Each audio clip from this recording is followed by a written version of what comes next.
जय हिंद दोस्तों, एक बार फिर से स्वागत है हमारे YouTube channel dream computer centre. दोस्तों आज हम एक गंभीर विषय पर बात करने वाले हैं।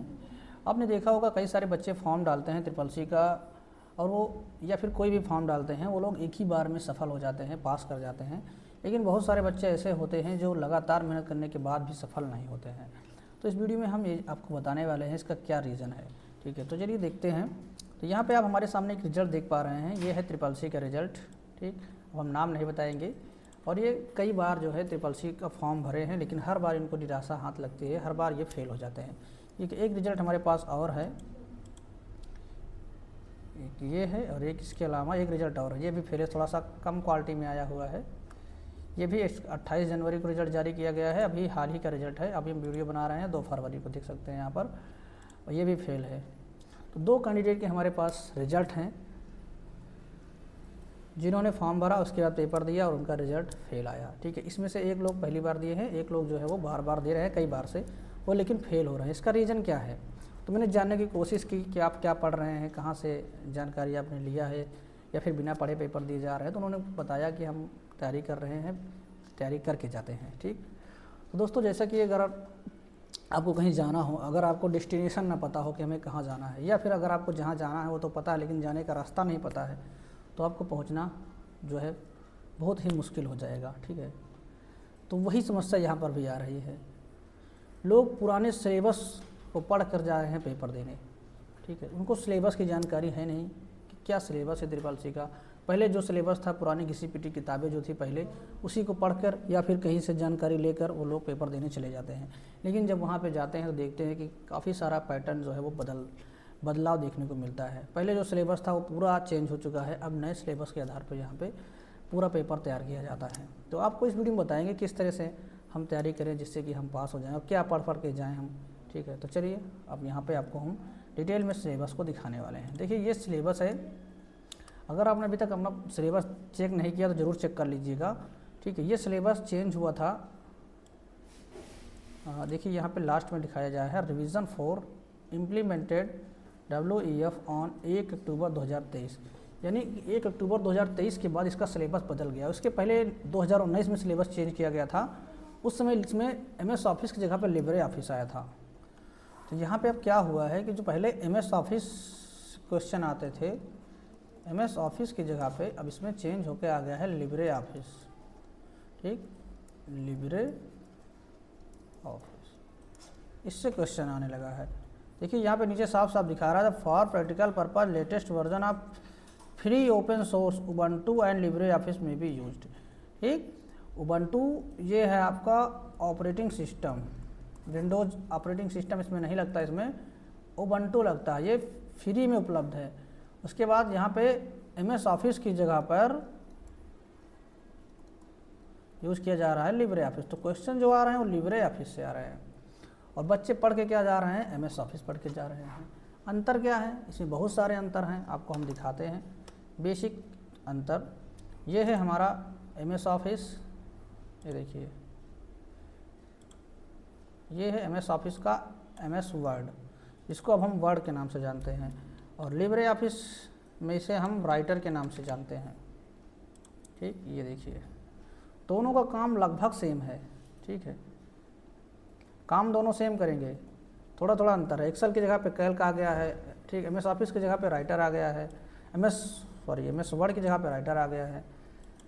ठीक है, पावर पॉइंट की जगह पे इसमें इम्प्रेस सॉफ्टवेयर आ गया है। देखिए अंतर क्या है, सेम टू सेम वैसे ही है। यहाँ पे file, home, insert, design, layout, reference, mailing, review, view, इस तरह के टैब दिए गए हैं। यहाँ पे दूसरे तरह के टैब दिए गए हैं, एडिट टैब है, व्यू है, insert, format, style, table, form, tools, window, help, इस तरह के इसमें टैब दिए गए हैं। ठीक, थोड़ा थोड़ा इंटरफेस में भी चेंजेस देखने को मिलेगा। यहाँ पे आप इस पर क्लिक करते हैं तो सारे ऑप्शन यहाँ पे रिबन में खुलते हैं। ठीक, यहाँ पे क्या है, जिस पर आप जिस भी मेनू पर क्लिक करेंगे पूरे के पूरे मेनू यहाँ पे ड्रॉप डाउन लिस्ट में खुलेंगे। देखिए, ठीक, यहाँ पे ये रिबन लॉक रहती है, ये रिबन में जो है आप ये ऊपर नीचे नहीं होती है, फिक्स रहती है। इसमें क्या है, हर टैब पर क्लिक करेंगे तो उससे टैब से संबंधित टूल जो आपके टूल बार यानी रिबन में यहाँ पर दिखाई देंगे। इसमें क्या है, सभी टूल्स आपको ड्रॉप डाउन मेनू में दिखाई देंगे। ये देखिए, ठीक, एमएस ऑफिस में सिर्फ फाइल मेनू पे यहाँ पे ऑप्शन खुलता था नीचे, लेकिन इसमें क्या है सभी मेनू में देखिए ऑप्शन खुल रहा है। बाकी आपको यूज़ करने पे सेम उसी तरीके यहाँ पे जो है यूज़ करने को मिलेगा। सारा चीज़ आप जो एमएस वर्ड में कर सकते हैं वही आप राइटर में भी कर सकते हैं। ठीक है, आप देखिए यहाँ पे सेव करने के लिए, पिक्चर इंसर्ट करने के लिए, चार्ट बनाने के लिए, टेक्स्ट बॉक्स इंसर्ट करने के लिए, सिंबल इंसर्ट करने के लिए, हाइपरलिंक इंसर्ट करने के लिए, फॉन्ट छोटा बड़ा करने के लिए, ठीक सब कुछ यहाँ पे मिलेगा। जूम इन जूम आउट के लिए यहाँ पे मिल जाएगा। ठीक, इसमें एक नई चीज़ है जैसे कि इधर जैसे इसको साइड बार बोलते हैं, साइड में आपको काफ़ी सारे ऑप्शन देखने को मिल जाते हैं। ठीक है, तो यहाँ से आप टूल को यूज कर सकते हैं। बाकी डिटेल में वीडियो हमने चैनल पे बहुत सारे बनाए हुए हैं, आपको किसी दिन फिर से हम नया वीडियो बना के दिखाएंगे किस तरह से आप राइटर का यूज़ कर सकते हैं, किस तरह से आप कैल्क का यूज़ कर सकते हैं, किस तरीके से आप इम्प्रेस का यूज़ कर सकते हैं। इसमें हमने डिटेल में वीडियो कई सारे बनाए हुए हैं। ठीक है, आपको एमसीक्यू वीडियो मिल जाएंगे। अगर आप थ्योरी नहीं कर पा रहे हैं तो आप एमसीक्यू खाली कर लीजिएगा, उससे ही आप काम चल जाएगा। अब चलिए यहाँ पर जल्दी हम सिलेबस को डिस्कस कर लेते हैं यहाँ पर। ठीक है, क्या सिलेबस, एक बार आपको इसकी समझ ज़रूर होनी चाहिए। ठीक, देखिए जहाँ पे जो अब यहाँ पे देखिए सिलेबस आप देखेंगे टोटल जो सिलेबस का जो ड्यूरेशन है वो है 90 घंटे का। इसमें 30 घंटे थ्योरी है, 60 घंटे का प्रैक्टिकल है। आप इसे चाहें तो फुल 10 डेज दे करके इसको आप सीख सकते हैं। ठीक है, यहाँ पे योग्यता कुछ ज़रूरी नहीं है, आप कोई कुछ भी पढ़े हुए हैं आप इसको कर सकते हैं। जॉब रोल यहाँ पे बात करें तो अगर आप त्रिपाल करते हैं तो कंप्यूटर ऑपरेटर का काम कर सकते हैं, डाटा एंट्री ऑपरेटर का काम कर सकते हैं और सोशल मीडिया ऑपरेटर का काम कर सकते हैं। इसके अलावा आप और सारे काम कर सकते हैं और इससे क्या होता है गवर्नमेंट जॉब में आप अप्लाई कर सकते हैं, जैसे कि लेखपाल हो गया। ठीक है, इसके अलावा जूनियर असिस्टेंट हो गया। अब तो हाई कोर्ट में आरओ एआरओ में भी ये लग जाता है। ठीक है, लेखपाल में तो लगता ही है, वीडियो में भी लग रहा है। ठीक, तो बहुत सारे जगह पे त्रिपाल मांगी जाती है। अब देखिए यहाँ पे सिलेबस पे थोड़ा सा हम डिस्कस कर लेते हैं। अब दोस्तों यहाँ पे देखिए सबसे पहला जो सिलेबस है वो है सीरियल नंबर 1 पे। चैप्टर 1 क्या है, इंट्रोडक्शन टू कंप्यूटर। यहाँ पे आपको कंप्यूटर के बारे में जानकारी सीखनी होती है कि कंप्यूटर क्या है, इसका उद्देश्य क्या है। ठीक है, और इसके लेटेस्ट आईटी गैजेट्स में कौन कौन से यूज़ किए जा रहे हैं कंप्यूटर में, कंप्यूटर का विकास। ठीक है, इसमें कौन कौन से एप्लीकेशन यूज़ किए जा रहे हैं और उनका प्रयोग क्या है। ठीक है, ये सारी चीज़ें, कंप्यूटर हार्डवेयर, सॉफ्टवेयर, सीपीयू क्या है, input device, output device, computer की मेमोरी क्या है। ठीक है, फिर सॉफ्टवेयर कौन से होते हैं, सॉफ्टवेयर कितने प्रकार के होते हैं, application software, system software, utility software. ठीक है, उसके पास open source, close source software होते हैं, इनके बारे में आपको सॉफ्टवेयर के बारे में, फिर मोबाइल ऐप के बारे में जानकारी ये भी होनी ज़रूरी है। ठीक है, क्योंकि सभी लोग कंप्यूटर नहीं यूज़ करते हैं तो मोबाइल भी यूज़ करते हैं, मोबाइल ऐप के बारे में भी आपको जानकारी होनी चाहिए। फिर चैप्टर 2 आता है। चैप्टर 2 में क्या है, ऑपरेटिंग सिस्टम जो हम लोग यूज़ कर रहे हैं। ऑपरेटिंग सिस्टम तो वैसे तो हम लोग यूज़ करते हैं विंडोज़ ऑपरेटिंग सिस्टम, लेकिन यहाँ पे बोला गया है कि आपको यूज़ करना है उबंटू। ठीक, तो अगर आप उबंटू यूज़ नहीं करते हैं तो कोई दिक्कत नहीं है, आप उसके बारे में थोड़ा बहुत जानकारी रख लीजिए। बाकी अगर आप जो है माइक्रोसॉफ्ट ओएस के बारे में अगर जानकारी रखते हैं, विंडोज़ के बारे में रखते हैं तो भी कोई दिक्कत नहीं, आपका काम चल जाएगा। ठीक है, फिर यहाँ पे बेसिक्स ऑफ ऑपरेटिंग सिस्टम के बेसिक्स आपको जानकारी होनी चाहिए। ठीक है, डेस्कटॉप और लैपटॉप के लिए कौन कौन सा ऑपरेटिंग सिस्टम यूज़ किया जाता है, मोबाइल के लिए कौन सा यूज़ किया जाता है, टैबलेट के लिए कौन सा यूज़ किया जाता है। उसके अलावा डेस्कटॉप और लैपटॉप के यूजर इंटरफेस के बारे में, कैसे ओपन करेंगे तो इसमें कहाँ पे क्या होता है, टास्क बार क्या है। ठीक है, किसी भी एप्लीकेशन को ओपन कैसे करते हैं, आइकन और शॉर्टकट क्या होते हैं। ठीक है, मोबाइल माउस की प्रॉपर्टी को कैसे चेंज करते हैं, जैसे कि मान लो अभी हम राइट हैंड से यूज़ कर रहे हैं माउस को, अगर हम बाएं हाथ से यूज़ करना चाहें तो उसको कैसे चेंज करेंगे। ठीक है, माउस की स्पीड को कैसे बढ़ाएंगे कि अगर आप स्क्रॉल करें तो एक बार में पूरा एक पेज चला जाए, या 1 लाइन 2 लाइन 5 लाइन इस तरह से। ठीक है, उसके बाद सिस्टम में डेट चेंज करना, जैसे कि यहाँ पे आप डेट देख रहे हैं, कैसे चेंज किया जाएगा, ये सारी चीज़ें। सॉफ्टवेयर को यहाँ पे इंस्टॉल करना, रिमूव करना, प्रिंटर को इंस्टॉल करना, ऐड करना, रिमूव करना, शेयर करना, फाइल फोल्डर मैनेजमेंट। ठीक है, इस तरह की सारी चीज़ें जो हमारी आएंगी वो चैप्टर 2 यानी ऑपरेटिंग सिस्टम के अंतर्गत जितना काम हम ऑपरेटिंग सिस्टम के थ्रू करेंगे वो सब इसमें आएगा।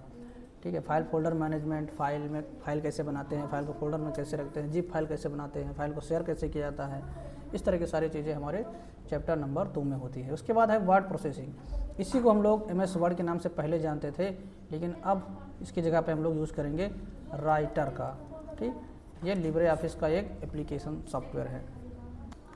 अब राइटर के अंतर्गत हम लोग क्या सीखते हैं, सबसे पहले वर्ड प्रोसेसिंग के बेसिक्स, ठीक, कैसे आप उसको ओपन करेंगे, टाइटल बार क्या होता है, मेनू बार क्या होता है, टूल बार क्या होता है, साइड बार क्या होता है, ठीक है, नया डॉक्यूमेंट कैसे बनाया जाता है, डॉक्यूमेंट क्लोज कैसे करते हैं, ठीक, ओपन कैसे करते हैं, सेव कैसे करते हैं, फिर हेल्प का यूज़ कैसे किया जाता है, पेज सेटअप कैसे करते हैं, प्रिंट प्रीव्यू प्रिंट करने के पहले कैसे देखते हैं, ठीक है, फिर है प्रिंट कैसे किया जाएगा, पीडीएफ फाइल में सेव कैसे किया जाएगा, इस तरह के जो ऑप्शन है और यहाँ पे दिए गए हैं, ठीक है। राइटर बहुत छोटा नहीं है, बहुत बड़ा है।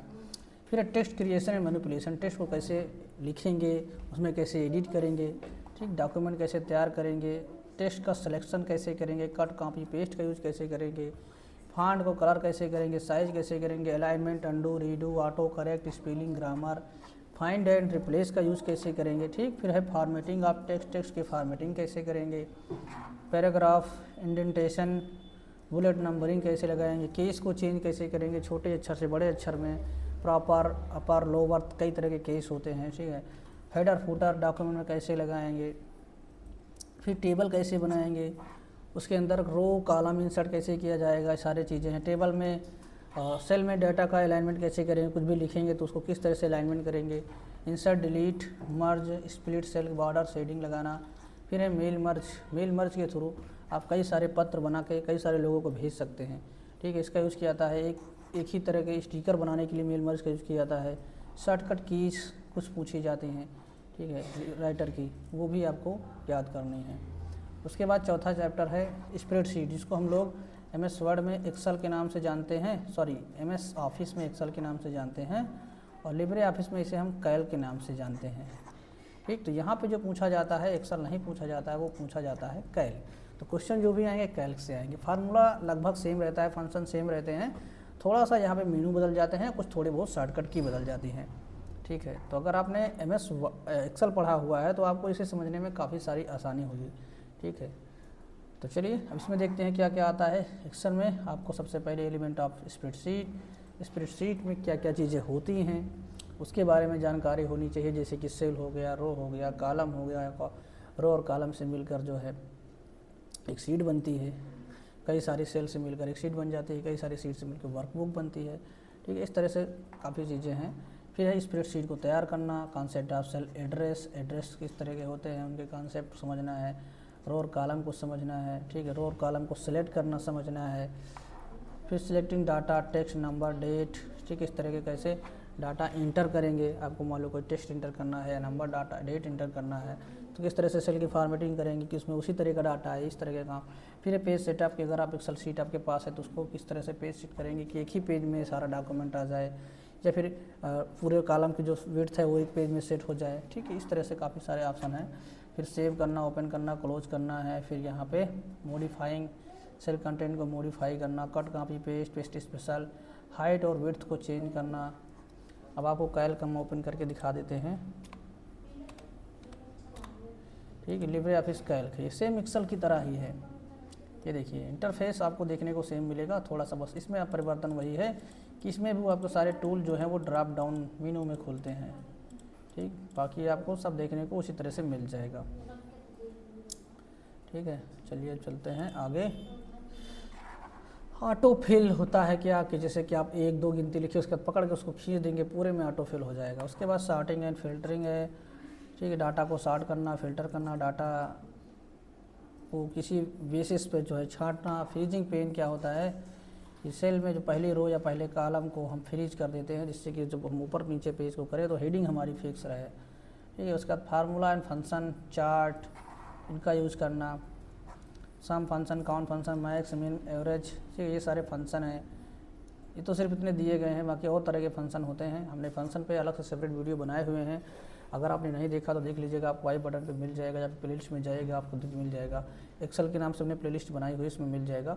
अब हम जल्द ही कैल्क के नाम से भी बनाने वाले हैं, तो इसमें कैल्क के संबंधित सारे वीडियो मिलेंगे, ठीक है, जो कि आपके ट्रिपल सी के लिए बहुत ही ज़रूरी होंगे, ठीक है। उसके बाद चार्ट होता है, bar chart, pie chart, line chart, area chart, इस तरह के कई सारे चार्ट होते हैं, ठीक है। आप चार्ट भी एक्सेल के अंतर्गत आपको मिल जाएगा। फिर आता है चौथा, यहाँ पे 5वां चैप्टर जिसका नाम है प्रेजेंटेशन, ठीक। इसे हम MS ऑफिस में पावर पॉइंट के नाम से जानते थे। पहले यही पूछा जाता था, लेकिन अब ये नहीं पूछा जाता, इसकी जगह पे आ गया है इम्प्रेस। ठीक, अब इम्प्रेस करने के लिए इसको लाया गया है, इसके द्वारा प्रेजेंटेशन बनाया जाता है। तो यहाँ पे क्या होता है, क्रिएशन ऑफ प्रेजेंटेशन को कैसे तैयार किया जाएगा, यूजिंग टेम्पलेट। टेम्पलेट क्या होते हैं, बने बनाए फॉर्मेट होते हैं। चलिए मैं आपको इम्प्रेस ओपन करके दिखाता हूँ। इम्प्रेस ओपन करने के लिए आप इम्प्रेस टाइप करेंगे इस तरह से, उसके बाद देखेंगे कि आपका इम्प्रेस ओपन हो जाएगा। ये है टेम्पलेट, इसके द्वारा आप डायरेक्ट पीपीटी बना सकते हैं, स्लाइड बना सकते हैं। इसमें आपको कुछ ज़्यादा करने की आवश्यकता नहीं होती, फॉर्मेट आपका बनाया रहेगा, सिर्फ अपना कंटेंट आपको इसमें टाइप कर देना है। जैसे कि मान लो मैं इसको सेलेक्ट करके ओपन करूँगा तो देखेंगे यहाँ पे ऑटोमेटिक ये थीम आ जाएगी। बस आपको यहाँ पे टाइटल डालना है, यहाँ पे टेक्स्ट लिखना है। ठीक, यहाँ पे टाइटल डालना है, टेक्स्ट लिखना है। जिस तरह का आप यहाँ पे लेआउट चूज़ करेंगे उस तरह का यहाँ पे आप कंटेंट बना सकते हैं। ठीक, आप लेआउट चेंज करना चाहते हैं तो यहाँ से आप लेआउट भी चेंज कर सकते हैं कि हमको सिर्फ टाइटल चाहिए, टाइटल एंड स्लाइड चाहिए, जैसा लेआउट चाहिए आप यहाँ से लेआउट को भी चेंज कर सकते हैं। ठीक, अगर आप अंतर दिखाना है तो अंतर वाला लेआउट ले लीजिए। ठीक, टाइटल एंड टू कंटेंट इस तरह से। तो यहाँ पे आप कोई हेडिंग डाल सकते हैं, difference between ROM and RAM, और यहाँ पे रैम के बारे में, यहाँ रोम के बारे में आप चाहे चित्र के माध्यम से या टेक्स्ट के माध्यम से बता सकते हैं। ठीक, तो इस तरह से आप इसमें यूज करते हैं इम्प्रेस का। अब प्रेजेंटेशन तैयार करना, सेव करना, स्लाइड डिलीट करना, ऐड करना, हाइड करना, ठीक, बहुत सारे ऑप्शन है। क्लिप आर्ट डालना, फिर उसके बाद स्केलिंग, रिसाइजिंग, फिर आपने कुछ भी ऑब्जेक्ट इंसर्ट किया है उसको छोटा बड़ा करना, ये सब सारे काम है। यूजिंग मास्टर स्लाइड का प्रयोग करना, फिर यह है सेटअप प्रेजेंटेशन को सेट करना, किस तरह से प्रेजेंटेशन चले। आप उसको क्लिक करेंगे तो चलेगा कि ऑटोमेटिक चलेगा या कुछ समय बाद चलेगा। ठीक है, इस तरह के ऑप्शन है। स्लाइड टाइमिंग, ट्रांजिशन की टाइमिंग है, किस तरह से आप ट्रांजिशन का इफेक्ट लगाएंगे, एक स्लाइड चले तो दूसरी स्लाइड जब आए तो उसके बीच कुछ इफेक्ट देखने को मिले। ठीक, वो होता है ट्रांजिशन टाइमिंग। तो यहाँ पे मैं आपको कोई प्रेजेंटेशन ओपन करके दिखा देता हूँ, जैसे कि ये है। ठीक, इसको हम प्ले करते हैं, अभी देख सकते हैं प्ले हो गया है। ये देखिए, ये जो है ये है एनिमेशन। ठीक, ये एनिमेशन है, ये भी एनिमेशन है, इस पर ट्रांजिशन नहीं लगा हुआ है। अगर इस पर आप ट्रांजिशन लगाना चाहते हैं तो जिस भी स्लाइड को आप सेलेक्ट करेंगे उसके बाद व्यू पे जाएंगे, यहाँ पे आपको मिलेगा स्लाइड ट्रांजिशन। ठीक है, यहाँ पे देखिए स्लाइड ये है, ये स्लाइड ट्रांजिशन है। एक स्लाइड कैसे बदल के दूसरी स्लाइड आएगी वो इफेक्ट यहाँ पे ये है, सब ट्रांजिशन है। ठीक, इस तरह के इफेक्ट आप लगा सकते हैं स्लाइड में, ये ट्रांजिशन है। ठीक, तो ये हो गया ट्रांजिशन। उसके बाद enhancing text presentation, working with colour and line style, moving sound, movie और साउंड को ऐड करना, म्यूजिक आप लगा सकते हैं, साउंड लगा सकते हैं, हेडर फुटर आप लगा सकते हैं, नोट्स ऐड कर सकते हैं सभी स्लाइड के नीचे। ठीक है, स्लाइड को प्रिंट करके हैंड आउट के रूप में आप दे सकते हैं। अगर आपको कहीं प्रेजेंटेशन देना हो तो स्लाइड को आप प्रिंट करके दे दीजिए, उसके बाद आप प्रेजेंटेशन दे दीजिए, तो लोग स्लाइड में थोड़ा बहुत देखते रहेंगे और उनको कोई डाउट रहेगा तो आपसे पूछ भी लेंगे और आप उनको प्रेजेंट भी कर देंगे। ठीक, तो ये आप 5वां चैप्टर हमारा प्रेजेंटेशन का हो गया। उसके बाद नंबर आता है introduction to internet and world wide web. ठीक, इंटरनेट का परिचय, जिसमें आप बेसिक्स ऑफ इंटरनेट के बारे में बताएंगे, कंप्यूटर नेटवर्क क्या होता है, फिर नेटवर्क में लैन, मैन, वैन ये सब क्या होते हैं, डब्ल्यू, टोपोलॉजी के बारे में भी पूछा जाता है। ठीक, दो या दो से अधिक कंप्यूटरों को आपस में जोड़ने के तरीकों को टोपोलॉजी कहा जाता है। किस तरह से कंप्यूटर जुड़े रहेंगे, रिंग में रहेंगे कि मेश में रहेंगे कि बस में रहेंगे, किस तरह से कई तरह की टोपोलॉजी होती है। ठीक, उसके बाद concept of internet and www ये सब क्या है, एप्लीकेशन ऑफ इंटरनेट के यूज क्या है, URL क्या है, वेबसाइट क्या है, IP एड्रेस क्या है, SPN, रोल ऑफ ISP क्या है, इंटरनेट सर्विस प्रोवाइडर कौन कौन से होते हैं, जैसे कि वोडा, आइडिया, जियो, ये सभी हैं ISP। फिर इंटरनेट प्रोटोकॉल, फिर है modes of connecting internet, internet को आप किस तरह से कनेक्ट करते हैं दूसरे के through, hotspot, wifi, LAN cable या ब्रॉडबैंड, या फिर आप USB थेटरिंग। ठीक है, आप USB यानी डाटा केबल लगा के फिर आप इंटरनेट कंप्यूटर में चला सकते हैं। फिर है identifying and uses of IP या मैक या IMEI नंबर। ठीक है, of various devices, various devices में आप IP एड्रेस कैसे पता करेंगे, मैक एड्रेस कैसे पता करेंगे, या फिर मोबाइल में IMEI नंबर कैसे पता किया जाता है, ये सारी चीज़ें इसके अंदर है। काफ़ी सारी जानकारी आपको CCC कोर्स में कवर कराई जाती है। फिर है popular web browser, web browser कौन कौन से हैं कि तो इंटरनेट एक्सप्लोरर अब ये बंद हो चुका है, इसकी जगह पे आ चुका है एज। ठीक है, जो हम जिस ब्राउज़र से भी आपको यहाँ पे हम दिखा रहे हैं ये माइक्रोसॉफ्ट एज है, ठीक। इसी ब्राउज़र पे, ये बहुत अच्छा ब्राउज़र है, इसमें आप कुछ भी लिख सकते हैं पीडीएफ के ऊपर। बाकी ब्राउज़र में सारी सुविधा नहीं दी गई है, ठीक। आप इसे मिटाना चाहें तो यहाँ पे आपको इरेजर का भी ऑप्शन दिखाई देता है, आप इरेजर से इसको मिटा भी सकते हैं। बहुत अच्छा है। अगर आप इसमें हाईलाइट करना चाहते हैं तो आप इस तरह से हाईलाइट भी कर सकते हैं, ठीक है। तो काफ़ी सारी फीचर इसमें दी गई हैं, ठीक है। उसके बाद यहाँ पे एक्सप्लोर द इंटरनेट का यूज़ करना, मोजिला फायरफॉक्स, ओपेरा, क्रोम, ये सभी ब्राउज़र इनके बारे में पूछा जा सकता है, या फिर ये भी पूछा जा सकता है कि इसमें से कौन सा ब्राउज़र नहीं है। आपको 4 ऑप्शन में से एक दे देगा सर्च इंजन, या फिर एक दे देगा कोई दूसरा चीज़, ठीक। उसमें आपको छांटना रहेगा। फिर यहाँ पे सर्च इंजन के बारे में, ठीक है। उसके बाद इंटरनेट पर कोई भी चीज़ कैसे सर्च की जाती है। फिर वेब पेज को डाउनलोड करना, वेब पेज को प्रिंट करना, कोई भी इंटरनेट की अपनी वेबसाइट खोली हुई है उसको कैसे प्रिंट किया जाएगा, ठीक। ये सारी चीज़ें छठे चैप्टर में रहती हैं। फिर है 7वां चैप्टर, इंट्रोडक्शन तो हो ही गया। Email structure of email, email का स्ट्रक्चर, ईमेल कैसे होना चाहिए, ठीक। जो ईमेल का स्ट्रक्चर मैं आपको बता देता हूँ। ईमेल कैसे होता है, ABC, ये आपका डोमेन नेम हो गया, ये हो गया आपका यूज़र नेम @gmail.com, ठीक। अब जीमेल की जगह पे यहाँ पे याहू मेल, हॉट मेल, इस तरह के कई सारे होते हैं। ये हो जाता है डोमेन नेम, ठीक। ये किसी कंपनी का होता है, किस कंपनी के सर्वर पे आप ईमेल बनाएंगे। ये होता है यूज़र नेम, जो कि अपने के द्वारा बनाया जाता है। जैसे कि मेरा है ड्रीम कंप्यूटर फॉर यू, तो ये हो जाएगा हमारा यूज़र नेम। फिर है ईमेल को ओपन करना, इनबॉक्स को ओपन करना, इनबॉक्स देखना, ठीक है। आउटबॉक्स क्या है, अब इसमें और सारी चीज़ें होती हैं। ड्राफ्ट क्या है, ठीक है। उसके बाद बिन क्या है, आउटबॉक्स हमने बता ही दिया है। उसके अलावा सेंड में सेंड क्या होता है, देखिए ये दिखा रहा है creating and sending email address को सेंड करना, ईमेल का रिप्लाई देना, फिर ईमेल का फॉरवर्ड करना, ईमेल को सर्च करना, उसके बाद फाइल को कैसे अटैच किया जाएगा, ईमेल में सिग्नेचर कैसे लगाया जाएगा, ठीक है। उसके बाद है social networking and e commerce. यहाँ पे ई कॉमर्स क्या होता है, ऑनलाइन व्यापार इंटरनेट के माध्यम से। सोशल नेटवर्किंग आपकी वेबसाइट हो गई, फेसबुक, ठीक, अमेज़ॉन, उसके अलावा आपका इंस्टाग्राम, इस तरह की वेबसाइट हो गई। जैसे कि देखिए यहाँ पे फेसबुक, ट्विटर, लिंक्डइन, इंस्टाग्राम, ठीक। इंस्टेंट मैसेजिंग सर्विस, जैसे कि व्हाट्सअप हो गया, फेसबुक हो गया, मैसेंजर, टेलीग्राम, इससे हम तुरंत मैसेज भेज सकते हैं लोगों के पास। उसके बाद यहाँ पे है इंट्रोडक्शन टू ब्लॉग, ब्लॉग क्या होता है, बेसिक्स ऑफ ई कॉमर्स क्या है, इसके बेसिक्स। उसके बाद है नेटिकेट्स, ये होता है शिष्टाचार। इंटरनेट पे हम किस तरह से सोशल मीडिया में अगर कोई भी चीज़ पोस्ट करते हैं तो हमें शिष्टाचार का ध्यान रखना है, आपत्तिजनक चीज़ें हम पोस्ट ना करें। फिर है अगला overview of e governance and services like railway reservation, passport, E hospital, ठीक है। रेलवे रिजर्वेशन से संबंधित आपको यहाँ पे जानकारी होनी चाहिए। पासपोर्ट क्या होता है, ठीक है। ई हॉस्पिटल सॉफ्टवेयर एप्लीकेशन का यूज़ कैसे कर सकते हैं अगर आपको कोई अपॉइंटमेंट लेना है। उसके बाद उमंग ऐप का यूज, ये भी यहाँ पे क्वेश्चन पूछा जा रहा है। उमंग ऐप क्या होता है, ठीक, ये कब बनाया गया है, इसके बारे में कुछ क्वेश्चन पूछा जाता है। ठीक, डिजी लॉकर ऐप आया है इस समय, इसमें आप अपने दस्तावेज रख सकते हैं, ठीक। ये एम्प्लॉय से संबंधित होता है, इसमें PF जिनका चेक करना होता है वो सारी चीज़ें आप उमंग ऐप के थ्रू चेक कर सकते हैं, ठीक। डिजी लॉकर में आप सारे डॉक्यूमेंट रख सकते हैं, ड्राइविंग लाइसेंस, मार्कशीट, आधार कार्ड, पैन कार्ड, ठीक है। उसके अलावा गाड़ी की RC, इस तरह की चीज़ें आप डिजी लॉकर ऐप में रख सकते हैं। फिर आता है chapter number 8, digital financial tool and application, ठीक। फाइनेंशियल का मतलब क्या हुआ, वित्तीय, पैसे संबंधित सारे टूल कौन कौन से हैं जिनका यूज़ किया जाता है आजकल के रूप में।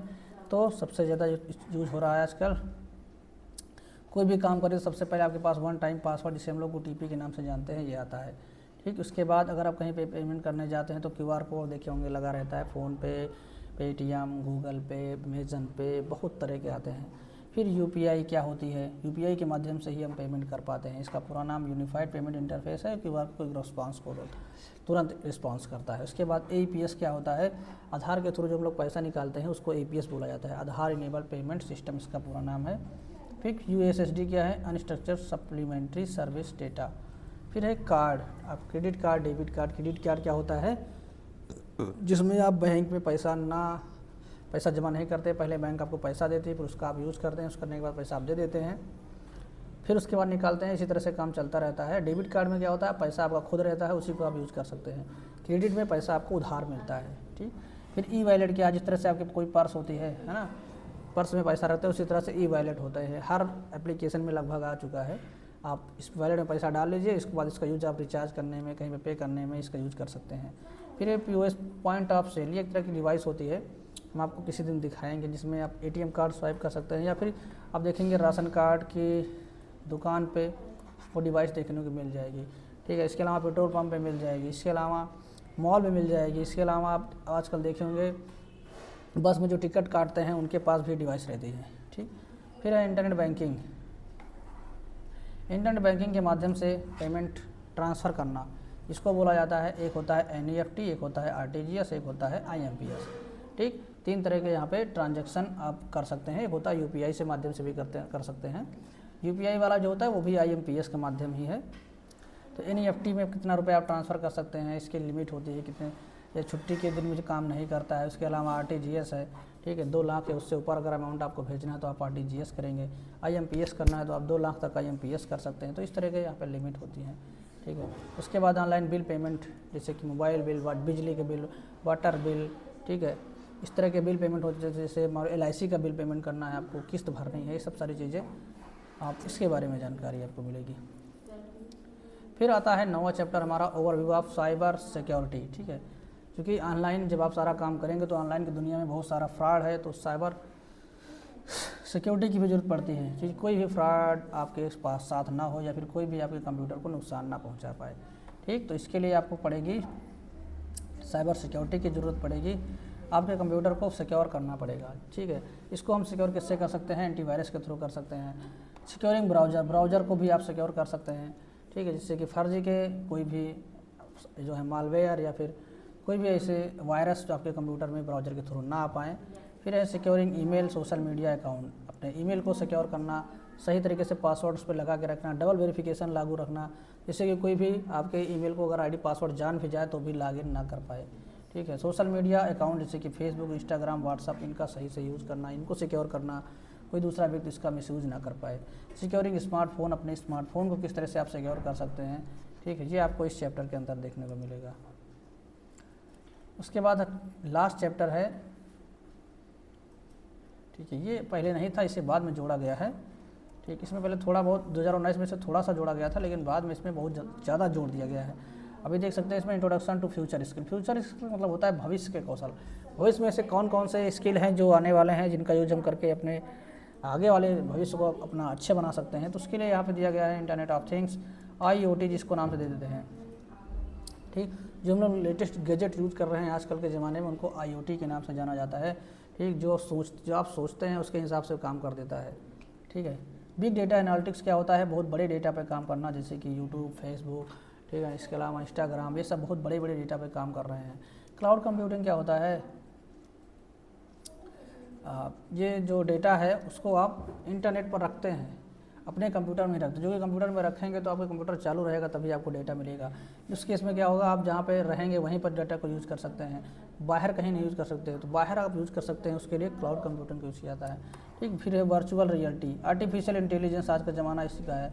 सोशल मीडिया, सोशल मोबाइल के बारे में जानकारी हो चुकी है। ठीक है, फिर है blockchain technology, 3D printing. 3D printing का नाम आपने सुना होगा। इसमें क्या होता है, हूबहू आपको जो भी प्रिंट करेंगे लगेगा ये एकदम ओरिजिनल है। ऐसे नॉर्मल प्रिंट आउट निकालते हैं पेपर पे तो क्या होता है, ये 2D रहता है, इसमें लंबाई, ऊंचाई, चौड़ाई रहती है। ठीक, ऊंचाई नहीं रहती है। आप इस पेन को 3D प्रिंटर के थ्रू प्रिंट कर सकते हैं। ठीक है, फिर AI क्या है, आर्टिफिशियल इंटेलिजेंस, आपने नाम सुना होगा। AI के जरिए आजकल बहुत सारा काम हो रहा है, आप घंटों का काम सेकंडों में कर सकते हैं। एक वीडियो एडिटिंग करना, PPT बनाना, इसके अलावा लेटर टाइप करना, कोई चित्र बनाना, सारा काम AI कर रहा है। ठीक है, उसके बाद हिस्ट्री ऑफ आर्टिफिशियल इंटेलिजेंस की हिस्ट्री क्या है। ठीक, उसके बाद आर्टिफिशियल इंटेलिजेंस ज़रूरी क्यों है, इसके उद्देश्य क्या हैं। ठीक, एथिक्स ऑफ आर्टिफिशियल इंटेलिजेंस के एथिक्स क्या हैं। अभी ये थोड़ा सा बढ़ाया गया है सिलेबस, आर्टिफिशियल इंटेलिजेंस के बारे में डिटेल में आपको वीडियो मिलेगी चैनल पे। ठीक है, तो कभी देख लीजिएगा। अभी समय ज़्यादा नहीं है तो वीडियो को थोड़ा सा हम जल्दी से अभी क्लोज करते हैं, वीडियो काफ़ी लंबा हो रहा है। फिर यहाँ पे देखिए डिसएडवांटेज ऑफ आर्टिफिशियल इंटेलिजेंस, क्योंकि इसके कुछ नुकसान भी हैं। आपने देखा होगा किसी व्यक्ति का यूज़ करके जो है किसी दूसरा व्यक्ति का वीडियो बना दिया जा रहा है, फिर फोटो बना दिया जा रहा है उसका चेहरा चेंज करके। ठीक है, तो ये भी गलत किया जा रहा है, इसको बोलते हैं डीप फेक। ठीक है। जिस वीडियो में कोई बोलता हुआ आवाज़ दूसरे की रहेगी और वीडियो किसी दूसरे का रहेगा, या फिर वीडियो में जिसकी आवाज़ दिखाई देगी फ़ोटो जो है और किसी दूसरे वीडियो में किसी दूसरे का ऐड कर दिया जाता है, ठीक है। तो गलत तरीके से उसका मिसयूज किया जा रहा है, तो वो सब आपको यहाँ पे ध्यान देना है। फिर आर्टिफिशियल इंटेलिजेंस के प्रकार क्या हैं, subsets of artificial intelligence, future of artificial intelligence के फ्यूचर क्या है, ठीक है। उसके बाद आर्टिफिशियल इंटेलिजेंस एट प्रेजेंट में इसका क्या रोल है, मिथ क्या है इसके बारे में, ठीक है।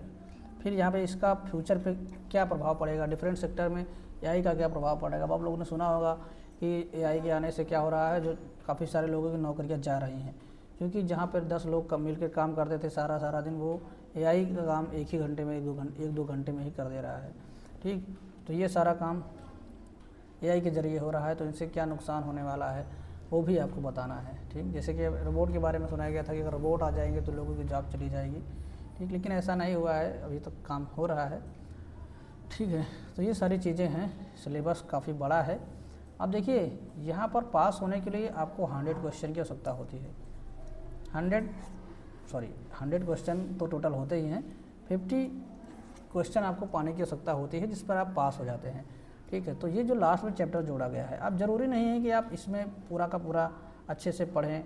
अगर आपके पास ज़्यादा समय नहीं है तो आप इसको स्किप कर सकते हैं, थोड़ा बहुत इसके बारे में जानकारी ले लीजिएगा, बाकी ज़्यादा नहीं है, ठीक है। 2-4 क्वेश्चन इसमें से आएंगे, बाकी का आपका 9 चैप्टर ऊपर दिए गए हैं जो कि पुराने ही हैं। नया चैप्टर यहाँ पे जो आया है वो आया है यही है, आर्टिफिशियल इंटेलिजेंस वाला।